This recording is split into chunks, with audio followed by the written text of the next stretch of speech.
always thought the shadow in my room was just a trick of the light until it whispered my name last night, and now I'm being pulled into a world where darkness is alive.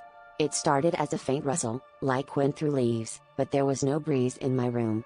I sat up, heart pounding, as the shadow stretched across the wall, forming what looked like fingers reaching out.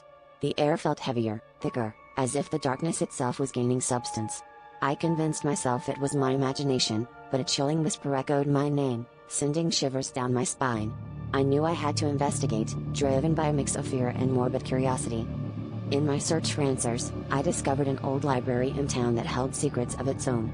The librarian, an enigmatic woman with eyes like polished obsidian, seemed to know more than she let on. "You're not the first," she said cryptically, handing me a worn-out book. Its pages were filled with tales of a shadow realm, a place where darkness was sentient, feeding on the light of our world. Each story spoke of individuals who disappeared, swallowed by shadows that called them by name. This revelation was terrifying, yet I felt an inexplicable pull towards it, as if something within me recognized the darkness. As days turned into nights, the shadows grew bolder, manifesting in places they shouldn't be. They whispered secrets, promises of power and knowledge if only I would embrace them. My reflection in the mirror began to change, eyes darkening, resembling the librarian's as I became more entwined with this otherworldly presence. Friends noticed my transformation, concerned by my pale complexion and distracted demeanor, but I could no longer deny the allure of the shadow realm. It was as if my soul was being drawn to its origin, a truth I couldn't escape.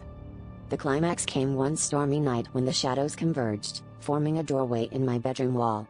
Their whispers crescendoed into a cacophony, urging me to step through. Heart racing, I hesitated at the threshold, a single step away from the unknown. With a deep breath, I crossed over, enveloped by darkness that felt almost comforting. In that moment, I realized the horrific truth: I was not being pulled into this world, I was returning home. The shadows were alive because they were a part of me, and in their realm, I would finally be whole.